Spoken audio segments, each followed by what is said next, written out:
देखो, मुझे फूल बहुत पसंद है। मैं अपने आप के लिए हर हफ्ते फूल खुद खरीदती हूँ, घर ले आती हूँ, सजाती हूँ और फिर मैं म्यूज़िक चलाती हूँ। This is like one of my rituals. तो एक दिन ऐसे ही हुआ, मैं फूल खरीद के घर पर आई और फिर अपना म्यूज़िक लगाया और फिर मैंने ये वाला गाना सुना।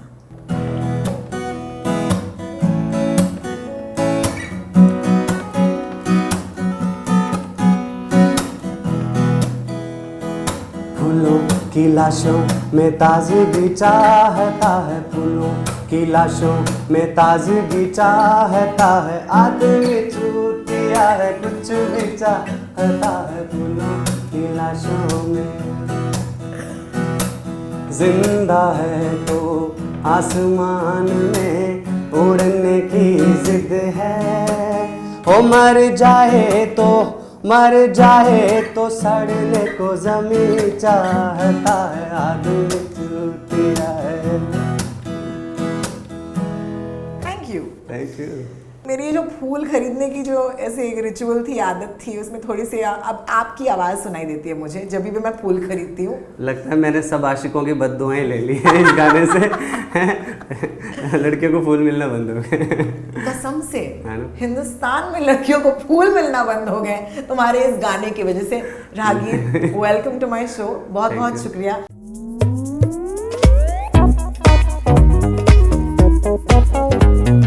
मैं तो कब से बात करना चाह रहा था आपसे, फाइनली भला हो हमारे गाने का जिसने मिला दिया। हमें मिला दिया। ये जो गाना है आदमी चूतिया है, एक एंथम सा बन गया है एंड इसमें कई सारी लाइंस हैं जो हमें मजबूर करती हैं सोचने पे कि हम लोग अपनी ज़िंदगी के साथ क्या ही कर रहे हैं। मैं ठहरी मतलब शहर की लड़की, यू नो, और आप हैं, आपने क्या कहा, घुमक्कड़ म्यूजिशियन, घुमक्कड़ी कलाकार है ना, घुमक्कड़ी कलाकार। I love it, travelling musician, और नाम ही राहगीर है।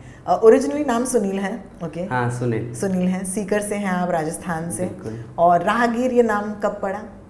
राहगीर वही जब मैं घूमना चालू किया तो पता लगा, मैं कई गानों में, जैसे मेरे गाने हैं राहगीर यही जंजाल, भाई राहगीर ये हम कौन सी गाड़ी पे चढ़ गए हैं, तो भाई सुनील ये हम कौन सी गाड़ी पे चढ़ गए, उसमें मज़ा नहीं आएगा। तो मैं कहा यार राहगीर एक तो पोइटिक भी है, प्लस जिस तरह का मेरा म्यूजिक है या जिस तरह का मेरा काम है उस तरह उसमें सूट भी करता है, बहुत सूट करता है। और दूसरी बात ये कि ऐसे ही सेक्सी भी लगता है, सेक्सी। हाँ, सेक्सी तो बढ़िया लगा, अच्छा लगा। I agree. Do you remember the first time you wrote a poem? क्योंकि आप एक्चुअली एक कवि पहले हैं और गिटार बाद में आया है, करेक्ट? हाँ। तो वो पहली कविता कौन सी थी? सबसे पहले तो ना मैंने एक गाना लिखा था, मतलब वो मैंने कभी ऐसे गिटार पे परफॉर्म नहीं किया, कुछ किया नहीं, वो कुछ ऐसे था, मैं ऐसे 4 लाइनें गा के बताता हूँ। अब किसी ने ऐसा गाना सुना नहीं होगा मेरे मुंह से, मैं पहली बार सुना था। हम सब ने वही शुरू किया है भाई, जुल्फों से गालों से, आपको पता है तो पोइट्री जन्म वहीं से होता है। तो हिंदी फिल्म लिरिक्स जो है। हाँ, बिल्कुल। तो मेरे गाना था वो कि जैसे था कि रहूं जिससे भी रूबरू मैं, बातें तेरी करूं मैं, जाने क्यों आजकल धड़कन करने लगी शोर भी, तुझ सा ही लगे कोई और भी, जाने क्यों आजकल नहीं ठीक है ये बेताबी दिल मेरे, अब और न कर गुस्ताखी दिल मेरे। ये करके मैंने बड़े फिल्मी है, मतलब गुस्ताखी भी है और बेताबी भी है। हाँ। अभी मुझे कभी कभी लगता है कि ये मैं क्या लिखा करता था, हालांकि मुझे लगता है कि बहुत खूबसूरत सा है, बिल्कुल, पर बाद में हम इतना सीरियस हो गए कि ये सब लिखता हूँ पर रिलीज़ करने का टाइम ही नहीं मिला। करेंगे कभी, एक ज़माना फिर से एक मोहब्बत का लेकर आएंगे। उसमें सब गाने रिलीज़ किए जाएंगे। वो कहते हैं ना कि हर मोहब्बत का एक वक्त होता है। बिल्कुल बिल्कुल, और मैं तो हमेशा मोहब्बत में रहता हूँ, मैं तो 24 घंटे मोहब्बत में रहता हूँ। अगर आप देखोगे तो मेरे और किसी भी गाने में मेरे कोई लगभग 40 गाने रिलीज हैं, सब और भी कितने सारे मैं परफॉर्म करता हूँ, कहीं भी आपको ऐसा कोई शब्द या कुछ भी नहीं मिलेगा, एकदम सब पारिवारिक जैसे बोलते हैं पारिवारिक गाने। तो इसमें जब मैंने लिखा तो नेचुरली यही निकला मेरे मुँह से। मैंने इसको रिकॉर्ड करके भी मैं 6-7 महीने मैंने ऐसे रखा कि इसको करें रिलीज़ ना करें, आदमी बावला है करके ट्राई किया, सब ट्राई किया, पर मुझे लगा कि यार जो फील है ना आदमी चूतिया है में, हाँ, वो किसी और में नहीं है। और पहले तो मुझे लगा था कि ये बहुत ही मिसअंडरस्टूड हो रहा था, पर अब क्या होता है जब भी जैसे हिमाचल के वीडियोस आते हैं, लोग गंदगी फैला रहे हैं या लोग केदारनाथ जाते हुए गंदगी फैला रहे हैं, तो वो लोग उसको उठा के और मेरा बैकग्राउंड लगा के, आई थिंक अच्छा है, चूतियों को सही टाइम पे चूतिया बोलना भी ज़रूरी है दुनिया में। मुझे लगता है उसको कंट्रोल करने का कोई मकसद कुछ फ़ायदा नहीं है, तो पता नहीं। No, it's amazing because और इतने प्यार से बोलते हो ना, गा प्यार के से सुर में। प्यार से करो तो ठीक है, अगला भी कहे कि हाँ मज़ा आया, नहीं तो जूते उधर पड़ जाए हमको कहीं। मैंने ये गाना बिठा बिठा कर लोगों को सुनाया है। मैंने बहुत क्रेडिट कमाया तुम्हारी वजह से। अरे तो मैं पार्टियों में जाती हूँ, मैं गाड़ियों में बैठती हूँ, मैं लोगों से पहली बार मिलती हूँ, ये मेरा आइस ब्रेकर सॉन्ग है। कि आपने बहुत सारे गाने सुने होंगे लेकिन ये वाला सुना है क्या? तो कहीं ना कहीं I am like your PR agent. अरे वाह, बहुत सही है। फिर भी मुझे मुंबई में शोज नहीं मिलते हैं, कुछ कमी है। तो ये अब मिल जाएंगे, मतलब आने की कदम बढ़ने की देर थी बस, और क्या। एक और गाना है आपका जो मुझे बेहद पसंद है, उसमें कोई मतलब गाली तो नहीं है, okay, but it's a very powerful song. और ये गाना जो है वो है कि जाहिलों का कोई शहर नहीं, क्या जयपुर क्या दिल्ली, क्या जयपुर क्या दिल्ली। अगर थोड़ा सा सुना देंगे मुझे पहले। बिल्कुल, वो गाना तो उसको तो गाने में भी बहुत मज़ा आता है मुझे, मतलब थोड़ा है ना बीट सॉन्ग है। और हाँ बिल्कुल। तो जाहिलों का कोई शहर नहीं, ये कोई सोचेंगे कि यार ये आदमी चूतिया जाहिल यही सब लिखता रहता है, मेरे कैसा बड़ा मजा है, कैसा कुत्ता है। बट हाँ वही है कि दुनिया जैसी है, मतलब जो चीज़ जैसी है उसे वैसे ही क्यों ना पेश किया जाए। क्या बात है। तो क्या जयपुर क्या दिल्ली।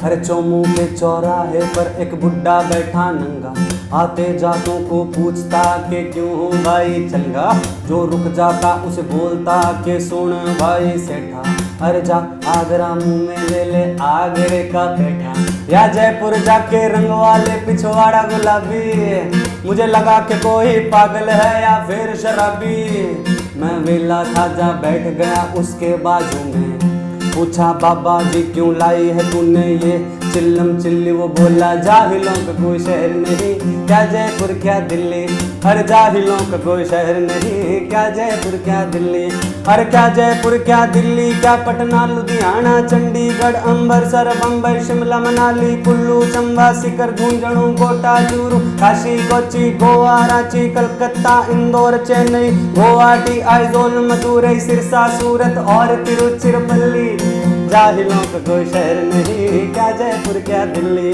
अरे जाहिलों का कोई शहर नहीं, क्या जयपुर क्या दिल्ली। अब कौन से जाहिलों की बात कर रहा हूँ मैं, वो बता देते हैं, नहीं तो गाना बहुत ही कंफ्यूजिंग सा लगेगा।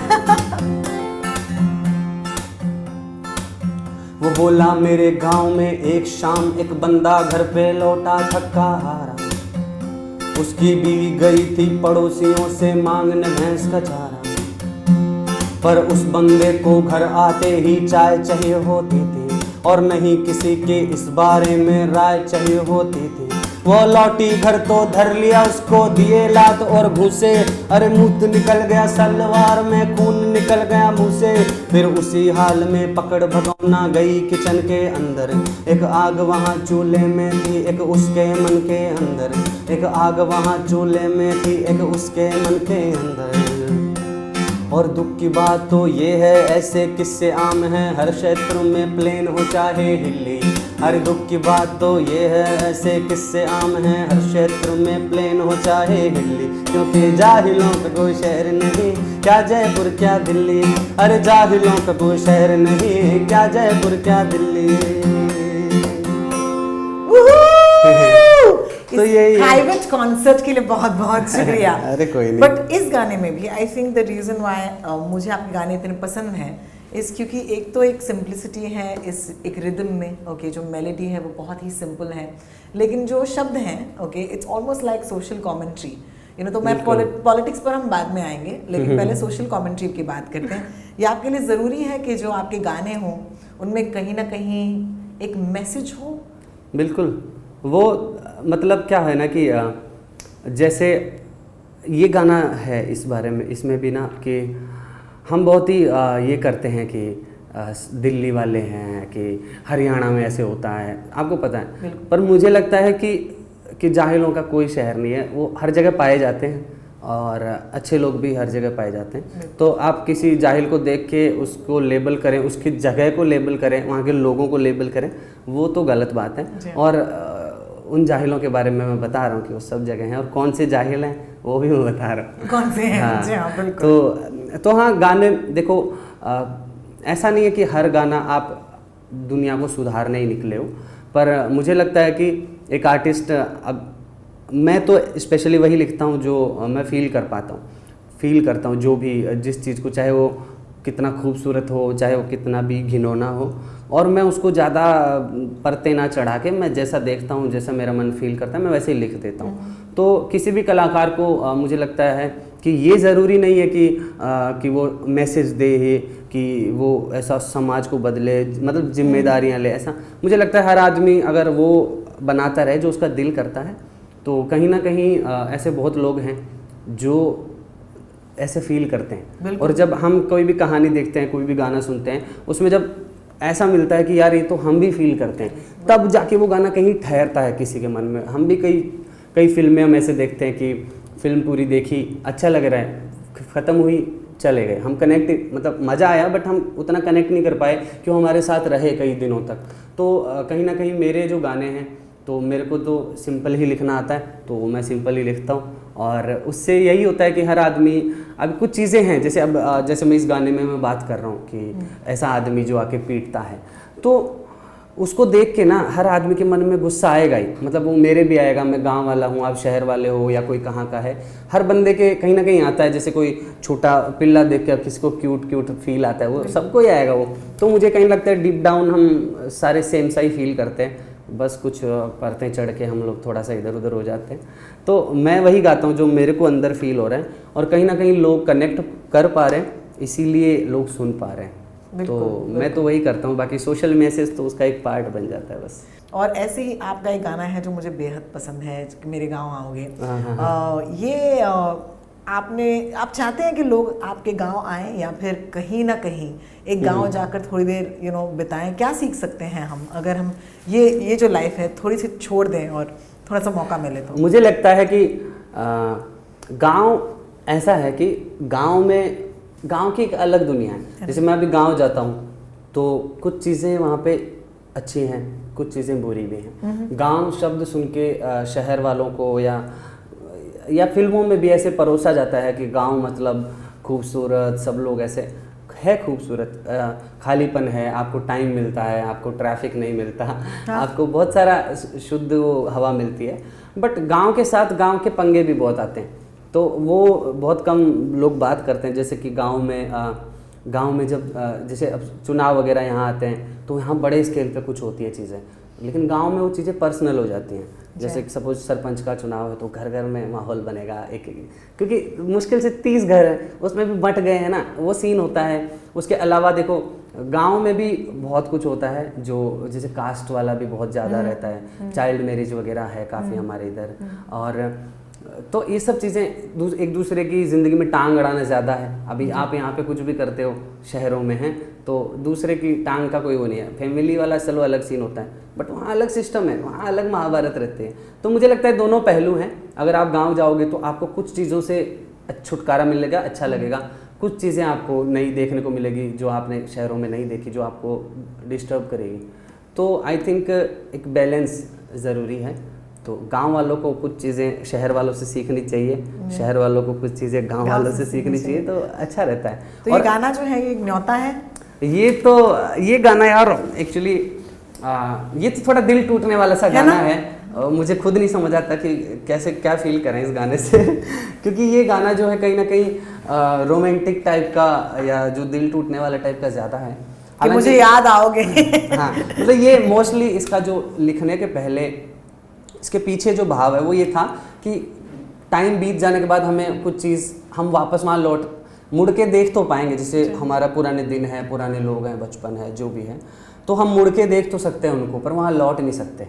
तो इसके पीछे ये है। और आज हमको किसी चीज़ का वैल्यू पता चले तो हम वही है कि हम देख सकते हैं, याद कर सकते हैं, बट वहाँ लौट नहीं सकते। और हम लोग जैसे तैसे लौट भी गए मान लो कहीं पे, तो वो चीज़ वहाँ नहीं मिलेगी ना, वो चीज़ भी बदल चुकी है, वो चीज़ भी आगे बढ़ चुकी है, चाहे कुछ भी हो। इवन किसी का घर भी होगा, वो भी कहीं ना कहीं जर्जर हो जाएगा, पुराना हो जाएगा। तो ये गाना उस बारे में है, तो इसको थोड़ा एक वो एंगल दिया गया है जिससे लोग कनेक्ट कर पाते हैं ज़्यादा, क्योंकि हर किसी की लाइफ में कोई तो ऐसा होता है जो उनकी वैल्यू नहीं करता हो, चाहे वो रोमांटिक हो, चाहे वो घर परिवार में कोई हो। तो कहीं ना कहीं इस गाने के पीछे वो फीलिंग था।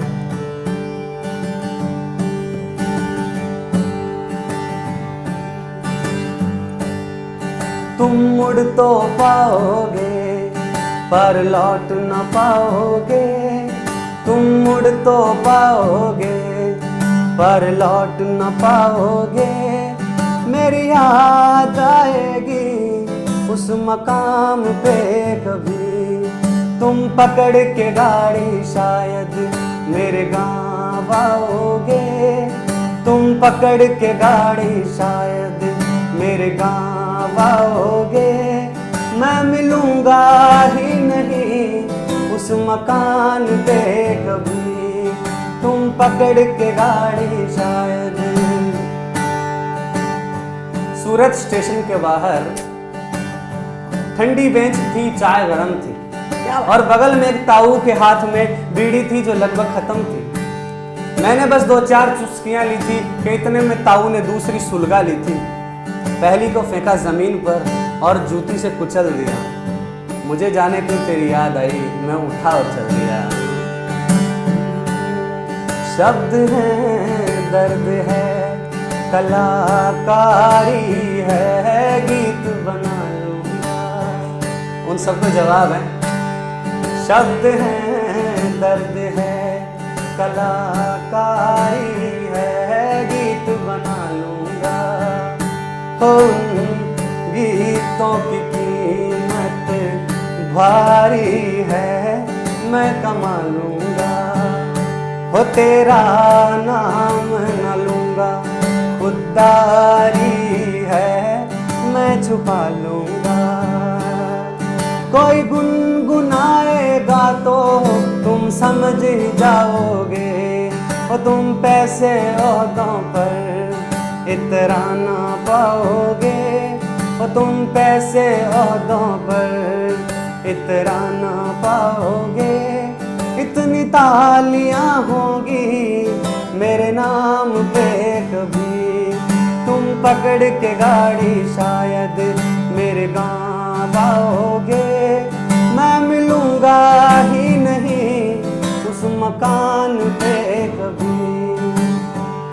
Oh my God! Woohoo! I love it! Thank you, thank you. सबसे बड़ा fuck you है ये आपके ex के लिए, ये वाला गाना यूज कीजिएगा।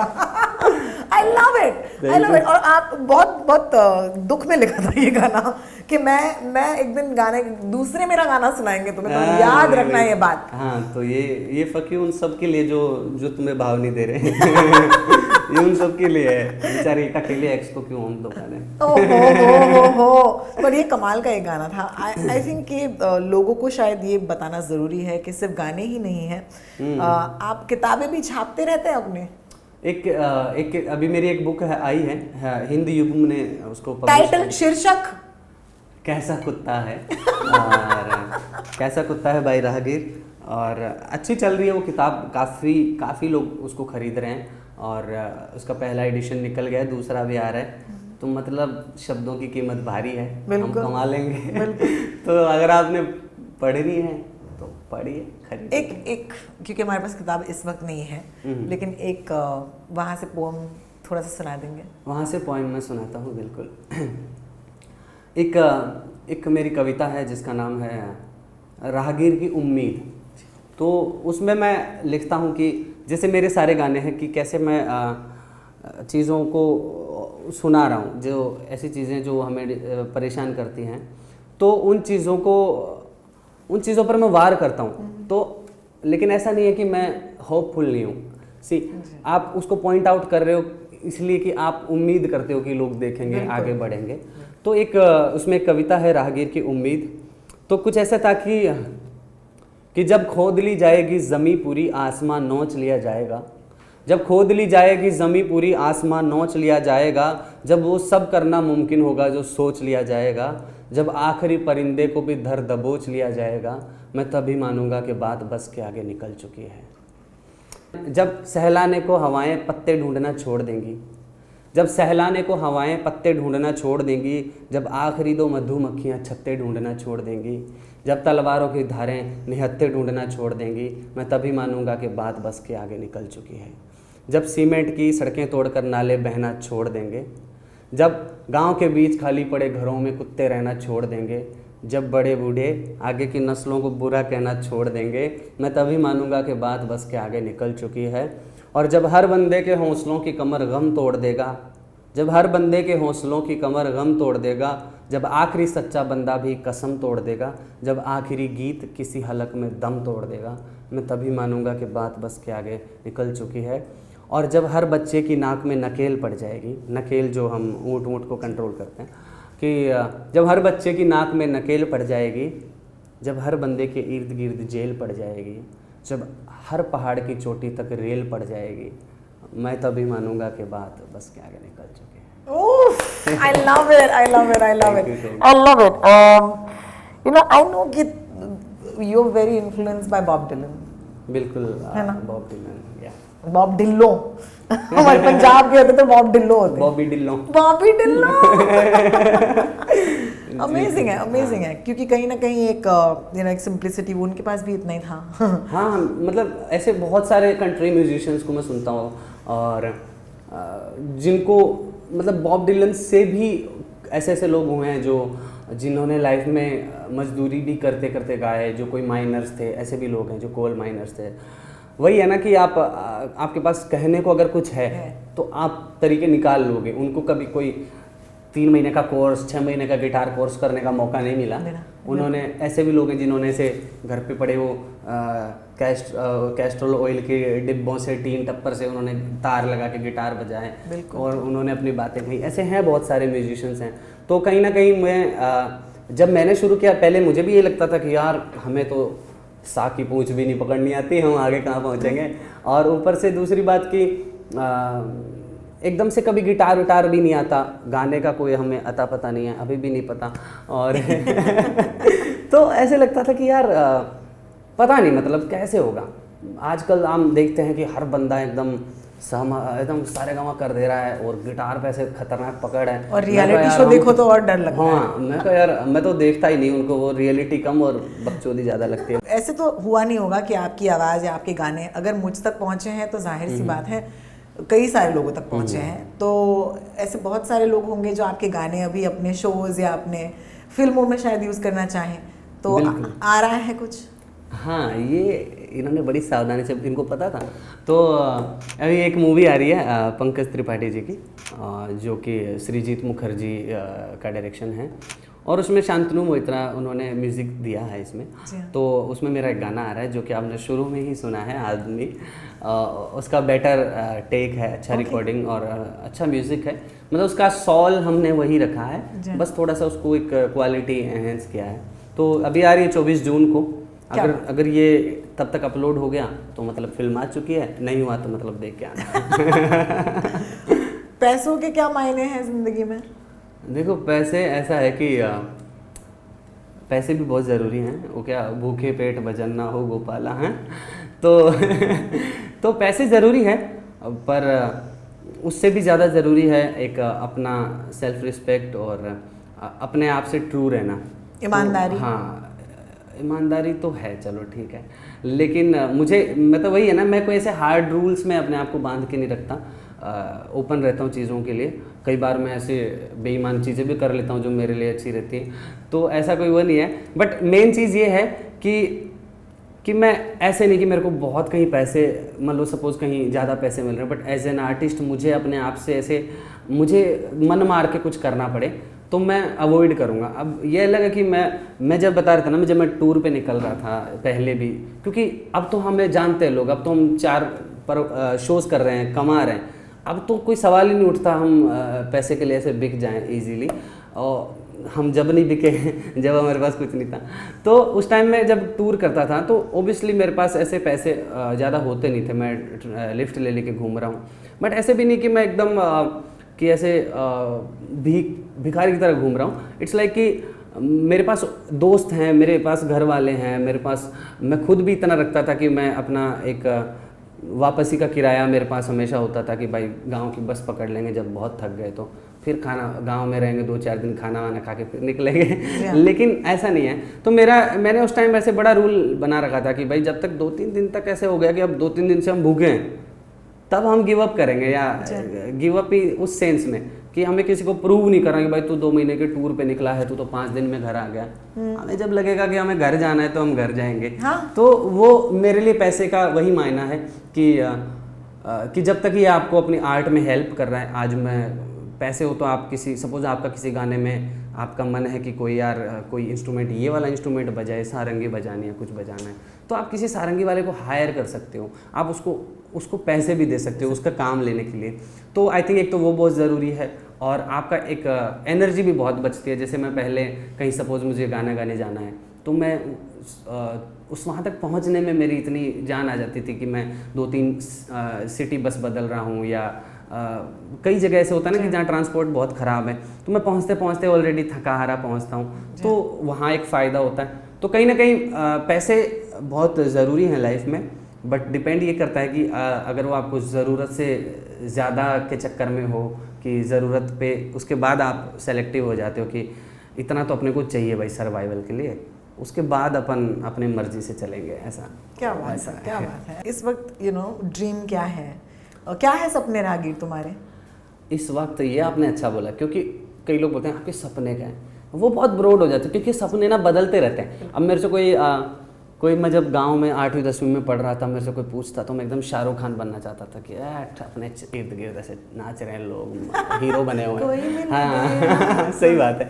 फिर जब हम लोग कॉलेज में चले गए तो ऐसे लगता है अब नौकरी लग जाए अच्छी खासी तो 2 रुपये कमाएं।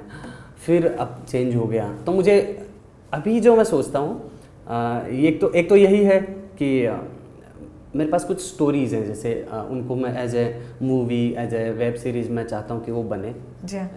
और जैसे आप कह रहे थे आप फिल्म मेकर बनना चाहती थी, जिनको नहीं पता मैं बता देता हूँ पीछे की बात। तो मैं भी बनना चाहता हूँ अभी। अब मतलब मैं ऐसे मिनिमलिस्टिक जो सिनेमा होता है, कुछ मेरे पास कहानियाँ हैं जो जिनके लिए बहुत ही कम वो चाहिए, सेटअप चाहिए, बहुत कम फंड्स चाहिए, बहुत कम आर्टिस्ट चाहिए, लेकिन मतलब वही ना, उनको बनाना है। मुझे अभी ABCD कुछ नहीं आता फिल्म मेकिंग का, लेकिन मैं सीखूंगा जल्दी कहीं से। It's already in the back of my mind. हाँ, तो ये है एक तो। दूसरी बात कि और गाने बनाने खूब सारे, बाकी ऐसा कुछ खास सपना तो है नहीं, दुनिया घूमनी है। बट ऐसा कोई एक इमेज है, विजुअल है जो शायद ऑलरेडी सच हो चुका हो, पूरा हो चुका हो, कि आप शायद एक स्टेज पर हैं और लोग आपके गाने गा रहे हैं? बिल्कुल। मैं ऐसा बहुत बार हुआ है कि यार अब ऑब्वियसली जब हम नया ओरिजिनल म्यूज़िक जब शुरू करते हैं, ऑब्वियसली कोई बंदा स्टेज पे जब गा रहा है, गुलाबी आंखें, तो सब गा रहे हैं उसके साथ, वो अलग चीज़ है। बट हमारे गाने जब गाते हैं, तो जब नया शुरू करते हैं, तब तो ऐसा होता है कि लोग आपके गाने सुनना ही नहीं चाहते। लाइक हाँ वो सब बढ़िया है, अब तुम वो सुना दो यार, दिल संभल जा ज़रा, है ना। तो ऐसे होता है, ये हर जो भी आदमी ओरिजिनली कंपोजिशंस परफॉर्म कर रहा है वो समझेगा ये बात। तो कहीं ना कहीं मेरा ऐसा था कि यार अपने गाने सुनाने के लिए हमको काम मिलने लग जाए, अपना खर्चा चलने लग जाए। सबसे पहला जो मेरा जब मैंने शुरू किया था, तो मैंने इससे ज़्यादा एक्सपेक्ट मैंने नहीं किया था। तो आज वो हम पहुंच गए वहाँ पे, और लोग हमारे गाने गा रहे हैं। तो अब मैं जब कोई फिल्मी गाना सुनाने की बात करता हूँ तो लोग मना कर देते हैं कि तुम अपना कुछ सुनाओ। आई थिंक मेरे लिए तो ये कोई कहता है ना सक्सेस, आप सक्सेस हो जाओगे, सक्सेसफुल हो जाओगे। मैं कहा हम ऑलरेडी सक्सेसफुल, जो हमें चाहता है, जो मैं चाहता हूँ वो कर रहा हूँ, और वो करने के लिए मेरे को अपने सेल्फ रिस्पेक्ट के साथ पैसे भी मिल रहे हैं, और लोग गा रहे हैं, उनकी शाम बना दे रहे हैं हम, और क्या चाहिए? बिल्कुल, और क्या चाहिए। एक नया एल्बम जो आया था हाल ही में, आई थिंक लगभग 2 महीने हो गए उस एल्बम को, 2 महीने हो गए हो गया, कच्चा घड़ा। तो आई थिंक जाते जाते मुझे अपना एक फेवरेट गाना वहाँ से सुनाइए आप, बिल्कुल, ताकि लोग जो आपको शायद इस वक्त डिस्कवर कर रहे हैं इस इंटरव्यू से, उनके पास कितने लकी हैं वो, क्योंकि उनके पास ऑलरेडी इतना राहगीर है डिस्कवर करने के। और क्या, अरे बहुत है अभी तो यार, आप सामने बैठना है ना, होता कि कि दिल में हज़ारों दास्तानें लिए फिरता हूँ, कोई तो तलबगार मिले सुनाने के लिए, कुछ कहानियाँ मेरे अपने लिए हैं, कुछ कहानियाँ ज़माने के लिए। क्या बात है। तो जो हमारे लिए हैं वो हम आपको बैठ के ऐसे सुनाते हैं, वो आपको कहीं नहीं मिलेगी। तो कच्चा घड़ा एल्बम था मेरा जो अभी रिसेंटली जो हुआ। हाँ, तो उसमें से मैं आपको कोई गाना सुनाता हूँ। कौन सा सुनाया जाए, कोई आपका पसंद का हो तो वो भी बता सकते हो। आई थिंक कच्चा घड़ा ही सुनाता हूँ यार, है ना, थोड़ा सा वो भी है पैपी।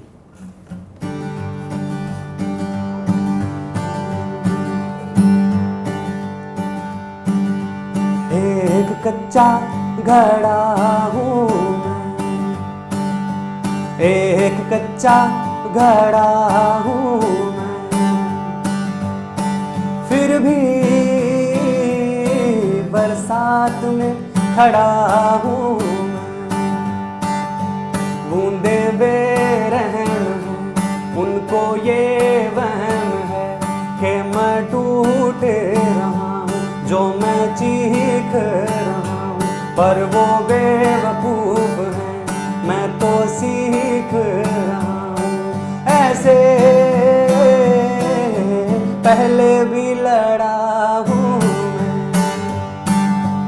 एक कच्चा घड़ा हूँ मैं।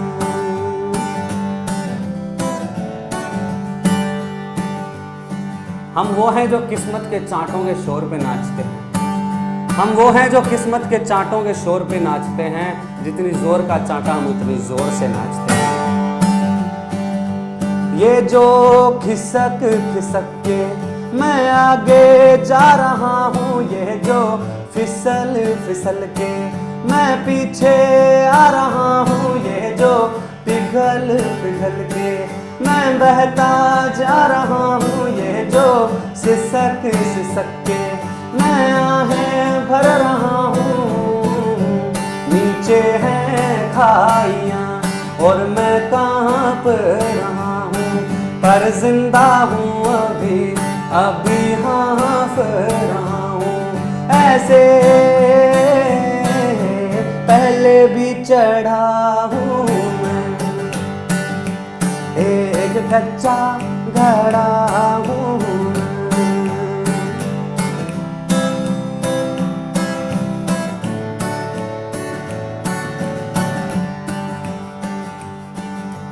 ऐसा नहीं है कि खून में उबाल नहीं है, पर शायद सही दिशा में उछाल नहीं है। मैं तो कल ही निकल जाऊं पहाड़ों में चाय पीने पर, पीछे अम्मी ने आवाज दी है कि घर में दाल नहीं है। अंदर रूह के टुकड़े टुकड़े हो रखे हैं, पर फिक्र कहाँ, फिक्र इस बात की है कि सर पे बाल नहीं है। तो बहुत सारे बाल हैं, बालदार तो हैं, पर बहुत लोगों के विचारों के, मेरे दोस्तों के नहीं है। बस यही उम्मीद है कि जब तक ये बाल झड़ ना जाए तब तक ऐसे ही आप हमें म्यूजिक देते रहे। अरे झड़ने के बाद भी दे देंगे यार, शुक्रिया। कोई दिक्कत नहीं है। अरे बहुत बहुत राहुल भाई अभी गुस्सा आ जाएंगे, अभी फेंक के मारेंगे माइक। राहुल भैया को दिखाओ जरा, इनका कटवे लो जल्दी से इनका कटवे। भाई आपको तो फिक्र नहीं है ना, बस फिर ठीक है, ये सब फर्क ही नहीं पड़ता यार। नो रागीर, I wish you lots of luck. Thank you so much. क्योंकि आपके गानों ने मुझे एक बहुत मुश्किल दौर में मेरा साथ दिया है, मेरा हाथ पकड़ा है, और शायद पैंडेमिक का वक्त ही ऐसा था जहाँ पर आपके गाने जो हैं मुझ तक पहुँचे, एंड मेरी तरह शायद कई सारे लोगों तक पहुँचे। बिल्कुल। So thank you for the music and thank you for talking to me. मेरे शो पर आने के लिए बहुत बहुत शुक्रिया। थैंक यू, मुझे भी एक्चुअली बहुत अच्छा लगा यहाँ बात करके।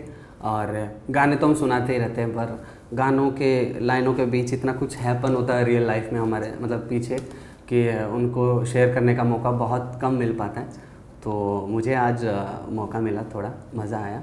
और थैंक यू मेरे म्यूजिक की बड़ाई करने के लिए और मुझे थोड़ा पंप देने के लिए। It was fun, it was fun. सबसे बड़ी चीयरलीडर हूँ मैं पूरी इंडस्ट्री की। But it's been a pleasure, thank you so much, बहुत मज़ा आया। हेलो दोस्तों, मैं हूँ राहगीर और अभी हमने कुछ बातें की हैं रोहिणी के साथ FC लोकल पर, और मेरे गानों के बारे में, उनके पीछे की कहानी के बारे में, मेरी जर्नी के बारे में, तो काफ़ी मज़ेदार हमने बातें की हैं। तो आप FC लोकल के YouTube चैनल पर पूरा कन्वर्सेशन देखिए और सब्सक्राइब और लाइक और शेयर ये सब तो आप कर ही लोगे, आई एम श्योर। तो थैंक यू।